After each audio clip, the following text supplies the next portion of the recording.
আসসালামু আলাইকুম প্রিয় দর্শকবিন্দু, আমন্ত্রণ জানাচ্ছি জনতার সময় টিভির সংবাদে। শুরুতেই থাকছে আন্তর্জাতিক সংবাদ শিরোনাম। কেন জীবন বাজি রেখে স্পেনে যেতে চাইছেন মরক্কোর হাজারো তরুণ?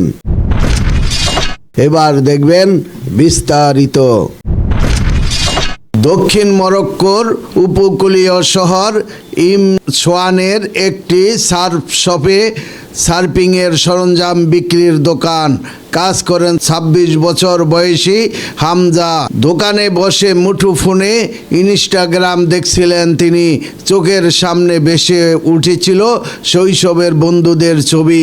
গত সেপ্টেম্বরে জীবনের ঝুঁকি নিয়ে কাছের ইউরোপের দেশ স্পেনে যাওয়ার চেষ্টা করছিলেন তারা। দোকানের বাইরে তখন সার্ফিং শেষে ফিরছিলেন ক্লান্ত পর্যটকেরা। পাশেই বিলাসবহুল একটি বুটিক হোটেল, যার বেশিরভাগ অতিথি এই তরুণ ইউরোপীয় সার্ফার। হামজা মিডল ইস্ট আইকে বলেন, স্পেনে যেতে গিয়ে আমার শৈশবের বন্ধুরা মারা যেতে পারত, তারপরও তাদের কাছে সেই ঝুঁকি নেওয়াটা সার্থক মনে হয়েছে। তিনি বলেন, গত কয়েক বছরে যেই সব ছেলের সঙ্গে আমি বড় হয়েছি তাদের অনেকেই দারিদ্র্যের এক অন্তহীন চক্রে আটকে পড়েছেন, যেন ধীরে ধীরে হারিয়ে যাচ্ছেন তারা। সেপ্টেম্বরের স্পেনের স্বায়ত্তশাসিত শহর সেউতায় প্রবেশের আশায় মরক্কোর প্রায় ৪,০০০ তরুণ এবং সাহারা আফ্রিকার কয়েকজন অভিবাসী সীমান্ত পার হওয়ার চেষ্টা করছিলেন। ওই ঘটনার কথাই বলছিলেন হামজা।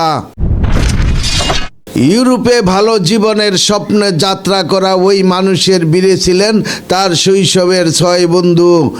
সামাজিক যোগাযোগ মাধ্যমে সেউতায় প্রবেশের আহ্বান ছড়িয়ে পড়ার পর ওই তরুণেরা ৫০০ কিলোমিটারের বেশি পথ পাড়ি দিয়ে স্পেনের এই স্বায়ত্তশাসিত শহরের সীমান্তলগ্ন জনপদ বলিউসনে পৌঁছান।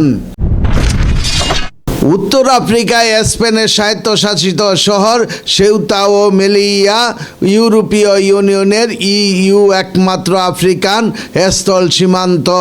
উন্নত জীবনের আশায় অভিবাসন প্রত্যাশীদের সীমান্ত পার হওয়ার চেষ্টা সেখানে প্রায় দেখা যায়।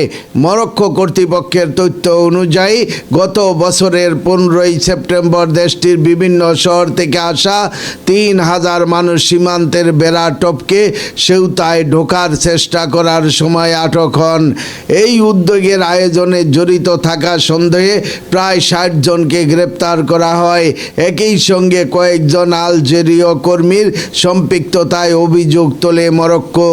তবে আলজেরিয়ার সংবাদ মাধ্যম সে অভিযোগ অস্বীকার করেন। ঘটনার সময় মরক্কোর আইনশৃঙ্খলা রক্ষাকারী বাহিনী নির্যাতনের অভিযোগ তুলে সামাজিক যোগাযোগ মাধ্যমে বিভিন্ন ছবি ও ভিডিও ছড়িয়ে পড়ে, যদিও কর্মকর্তারা অভিযোগ অস্বীকার করেন। পরে মরক্কোর ঐতিহাসিক শহর তেতোয়ানের সরকারি কৌশলী ভিডিওগুলোর সত্যতা যাচাইয়ের নির্দেশ দেন। সীমান্ত থেকে যাদের ফিরিয়ে দেওয়া হয়েছিল সেই শত শত মানুষের বিপরীতে হামজার বন্ধুরা ছিলেন সেউতায় পৌঁছাতে সক্ষম হওয়া হাতে গোনা কয়েকজনের মধ্যে। হামজা বলেন, আমার বন্ধুরা এখন কেমন আছে আমি জানি না, তারা খুব একটা কিছু বলে না, সম্ভবত কর্তৃপক্ষের নজরে পড়ার ভয়ে। এটাই প্রথম নয়, এর আগেও ইউরোপে যাওয়ার চেষ্টা করছিলেন হামজার শৈশবের বন্ধুরা। ২০২৩ সালের ডিসেম্বরে হামজার নিজ শহর এল জাদিদা থেকে ১৭ তরুণ স্পেনে যাওয়ার ঝুঁকিপূর্ণ যাত্রায় বের হন। আটলান্টিক উপকূলের এই বন্দর নগরী কাসাব্লাঙ্কায় কাছাকাছি ওই সময় তারা নৌকায় করে স্পেনের মূল ভূখণ্ডে পৌঁছান। মুঠোফোনে সেই বন্ধুদের একজনের পাঠানো একটি বার্তা দেখান হামজা। সেখানে তিনি আইবেরীয় উপদ্বীপে বসবাস করছেন।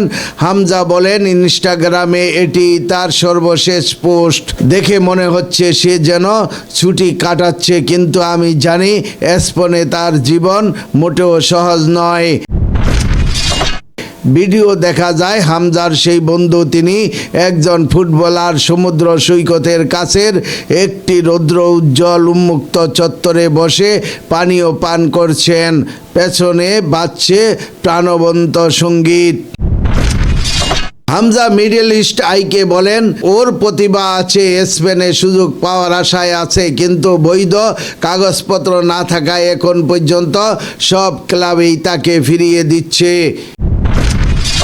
হামজার জন্ম শহরের বাসিন্দাদের কাছে নিজ দেশ মরক্কো ছেড়ে বিদেশে যাওয়া এক বড় স্বপ্ন। এর পেছনেও রয়েছে একই কারণ। হামজা বলেন, এখানকার তরুণদের আলোচনার মূল বিষয় বিদেশে যাওয়া। প্রিয় দর্শকবিন্দু, আজকের প্রতিবেদন এই পর্যন্তই শেষ করছি, এখানেই শেষ করছি। আমি মনসুর রহমান পাশা, জনতার সময় টিভি। আল্লাহ হাফেজ।